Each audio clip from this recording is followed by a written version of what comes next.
Le serviteur qui a reçu les 500 pièces d'or s'approche et il présente encore 500 pièces d'or en disant « Maître, tu m'as confié 500 pièces d'or. Voici encore 500 pièces d'or que j'ai gagnées. » Son maître lui dit « C'est bien, tu es un serviteur bon et fidèle. Tu as été fidèle pour une petite chose. Je vais donc te confier beaucoup de choses. Viens et réjouis-toi avec moi. » Le serviteur qui a reçu les 200 pièces d'or s'approche et il dit « Maître, tu m'as confié 200 pièces d'or. Voici encore 200 pièces d'or que j'ai gagnées. » Son maître lui dit « C'est bien, tu es un serviteur bon et fidèle. Tu as été fidèle pour une petite chose. Je vais donc te confier beaucoup de choses. Viens et réjouis-toi avec moi. » Enfin, celui qui a reçu les 100 pièces d'or s'approche et il dit « Maître, je le savais. Tu es un homme dur. Tu récoltes ce que tu n'as pas semé. Tu ramasses ce que tu n'as pas planté. J'ai eu peur et je suis allé cacher tes pièces d'or dans la terre. Les voici. Tu as ton argent. » Son maître lui répond « Tu es un serviteur mauvais et paresseux. Tu le savais, je récolte ce que je n'ai pas semé. Je ramasse ce que je n'ai pas planté. Donc, tu devais mettre mon argent à la banque. De cette façon, à mon retour, je pouvais reprendre l'argent avec les intérêts. Enlevez-lui donc les 100 pièces d'or. Donnez-les à celui qui a 1000 pièces d'or. Oui, celui qui a quelque chose, on lui donnera encore plus et il aura beaucoup plus. Mais celui qui n'a rien, on lui enlèvera même le peu de choses qu'il a. Et ce serviteur inutile, jetez-le dehors dans la nuit. Là, il pleurera et il grincera des dents. Quand le Fils de l'homme viendra dans sa gloire avec tous ses anges, il s'assoira sur son siège de roi tout-puissant. On rassemblera tous les peuples devant lui. Et il séparera les gens les uns des autres, comme le berger sépare les moutons des chèvres. Il placera les moutons à sa droite et les chèvres à sa gauche. Alors le roi dira à ceux qui sont à sa droite, « Venez, vous que mon Père bénit. Recevez le royaume que Dieu vous a préparé depuis la création du monde. En effet, j'ai eu faim et vous m'avez donné à manger. J'ai eu soif et vous m'avez donné à boire. J'étais un étranger et vous m'avez accueilli. J'étais nu et vous m'avez donné des vêtements. J'étais malade et vous m'avez visité. J'étais en prison et vous êtes venus me voir. » Alors, ceux qui ont obéi à Dieu diront au roi, « Seigneur, quand est-ce que nous t'avons vu? Tu avais donc faim et nous t'avons donné à manger? Tu avais donc soif et nous t'avons donné à boire? Tu étais un étranger et nous t'avons accueilli? Tu étais donc nu et nous t'avons donné des vêtements? Tu étais malade ou en prison et nous sommes venus te voir? Quand donc? » Et le roi leur répondra, « Je vous le dis, c'est la vérité. Chaque fois que vous avez fait cela à l'un de mes frères, à l'un des plus petits, c'est à moi que vous l'avez fait. » Ensuite, le roi dira à ceux qui sont à sa gauche, « Allez-vous-en loin de moi. Dieu vous maudit. Allez dans le feu qui ne s'éteint pas et qu'on a préparé pour l'esprit du mal et pour ses anges. En effet, j'ai eu faim et vous ne m'avez pas donné à manger. J'ai eu soif et vous ne m'avez pas donné à boire. J'étais un étranger et vous ne m'avez pas accueilli. J'étais nu et vous ne m'avez pas donné de vêtements. J'étais malade et en prison et vous ne m'avez pas visité. » Alors, eux aussi diront au roi, « Seigneur, quand est-ce que nous t'avons vu? Tu avais donc faim et soif. Tu étais un étranger. Tu étais donc nu, malade ou en prison. Et nous ne t'avons pas aidé. Quand donc? Et le roi leur répondra: Je vous le dis, c'est la vérité. Chaque fois que vous n'avez rien fait pour l'un de ces plus petits, vous n'avez rien fait pour moi non plus. Et ils partiront pour recevoir une punition qui dure toujours. Mais ceux qui ont obéi à Dieu partiront pour recevoir la vie avec Dieu pour toujours. Chapitre 26. Quand Jésus a fini d'enseigner tout cela, il dit à ses disciples: Vous le savez, dans 2 jours, c'est la fête de la Pâque. Le Fils de l'homme va être livré pour qu'on le cloue sur une croix. Alors, les chefs des prêtres et les anciens du peuple se réunissent dans le palais de Caïphe, le grand prêtre. Ils décident d'arrêter Jésus en secret et de le faire mourir. Ils disent: Il ne faut pas l'arrêter pendant la fête, sinon le peuple va se révolter. Jésus est à Béthanie, dans la maison de Simon le lépreux. Alors, pendant le repas, une femme s'approche de lui avec un très beau vase plein d'un parfum très cher. Elle verse le parfum sur la tête de Jésus. Quand les disciples voient cela, ils ne sont pas contents du tout et ils disent: Elle a gaspillé ce parfum. Pourquoi? On pouvait le vendre très cher et ensuite donner l'argent aux pauvres. Jésus entend cela et il dit: Pourquoi est-ce que vous faites de la peine à cette femme? Ce qu'elle a fait pour moi est une bonne action. Vous aurez toujours des pauvres avec vous, mais moi, vous ne m'aurez pas toujours. Elle a mis du parfum sur mon corps. D'avance, elle m'a préparé pour la tombe. Je vous le dis, c'est la vérité.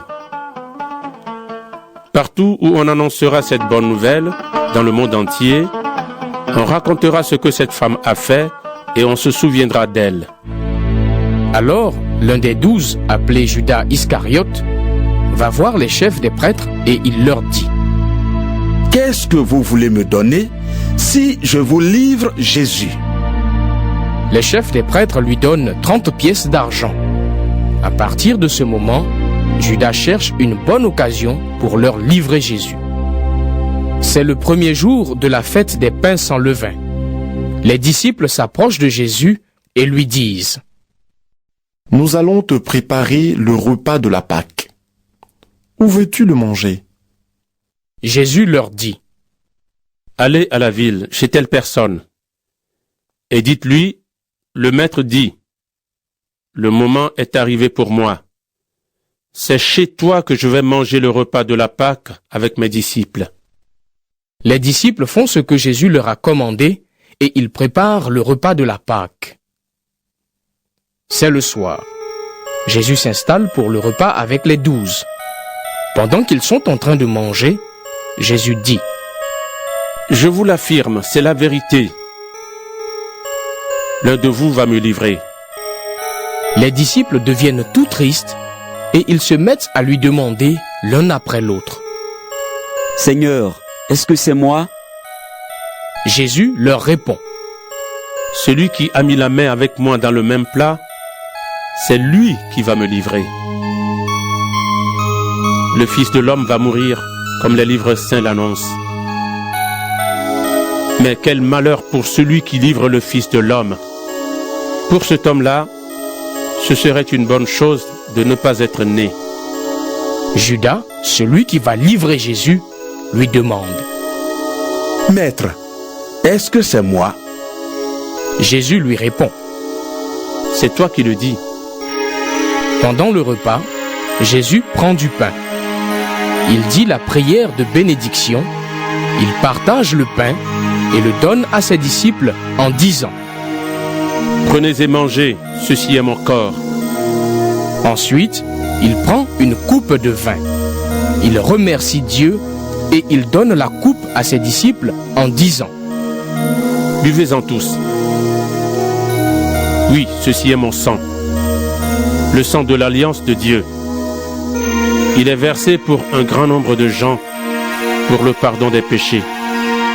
Je vous le dis, je ne boirai plus de ce vin jusqu'au jour où je boirai le vin nouveau avec vous dans le royaume de mon Père. Ils chantent les psaumes de la fête. Ensuite, ils vont au mont des Oliviers. Alors, Jésus dit à ses disciples, « Cette nuit, vous allez tous m'abandonner. » En effet, dans les livres saints, on lit « Je vais tuer le berger, et les moutons du troupeau partiront de tous les côtés. » Jésus ajoute, « Mais quand je me réveillerai de la mort, je vous attendrai en Galilée. » Pierre lui dit, « Tous les autres t'abandonneront peut-être, mais moi, je ne t'abandonnerai jamais. » Jésus lui répond, « Je te le dis, c'est la vérité. Cette nuit, avant que le coq chante, tu diras 3 fois que tu ne me connais pas. » Pierre lui dit, « Même si je dois mourir avec toi, je ne dirai jamais que je ne te connais pas. » Et tous les disciples disent la même chose. Jésus arrive avec ses disciples à un endroit appelé Gethsémani. Il leur dit, « Asseyez-vous ici pendant que je vais prier là-bas. » Il emmène avec lui Pierre et les 2 fils de Zébédée. Il commence à être triste et très effrayé. Alors, il leur dit, « Mon cœur est triste jusqu'à mourir. Restez ici. Restez éveillés avec moi. » Il va un peu plus loin, il se jette par terre, le front sur le sol, et il prie en disant, « Mon Père, si c'est possible, éloigne de moi cette coupe de souffrance. Pourtant, ne fais pas comme je veux, mais comme tu veux. » Jésus revient vers les 3 disciples et les trouve endormis. Il dit à Pierre, « Vous n'avez pas pu rester éveillé avec moi, même pendant 1 heure. Restez éveillés et priez pour pouvoir résister quand l'esprit du mal vous tentera. Vous désirez faire le bien, mais vous n'avez pas la force de résister au mal. » Une 2e fois, Jésus va plus loin et il prie en disant, « Mon Père, si tu ne peux pas éloigner cette coupe de moi, si je dois la boire, fais que j'obéisse à ta volonté. » Il revient encore vers les disciples et les trouve endormis. Ils ne peuvent pas garder les yeux ouverts. Jésus les quitte. Il s'éloigne encore. Et pour la 3e fois, il prie en disant les mêmes paroles. Ensuite, il revient vers les disciples et leur dit, « Vous dormez encore et vous vous reposez? Attention, c'est le moment. Le Fils de l'homme va être livré aux pécheurs. Levez-vous, allons. Voyez, l'homme qui me livre est arrivé. » Pendant que Jésus dit cela, Judas, l'un des 12, arrive. Il y a avec lui une foule nombreuse de gens avec des armes et des bâtons. Ils viennent de la part des chefs des prêtres et des anciens du peuple. Judas, celui qui livre Jésus, a déjà expliqué à la foule ce qu'il va faire. Il leur a dit, « L'homme que je vais embrasser, c'est lui. Arrêtez-le. » Judas s'approche tout de suite de Jésus en disant, « Salut, maître !» Et il l'embrasse. Jésus lui répond, « Mon ami, fais ce que tu dois faire. » Alors, les gens s'approchent, ils mettent la main sur Jésus et ils l'arrêtent. Un des disciples de Jésus prend son épée. Il attaque le serviteur du grand prêtre et lui coupe l'oreille. Jésus lui dit, « Remets ton épée à sa place. En effet, tous ceux qui prennent des armes seront tués par des armes. Tu crois que je ne pourrais pas appeler mon Père? Il m'enverrait tout de suite plus de 12 armées d'anges. Mais alors, ce qu'on lit dans les livres saints n'arriverait pas. En effet, on lit que les choses doivent se passer de cette façon. » Ensuite, Jésus dit à la foule,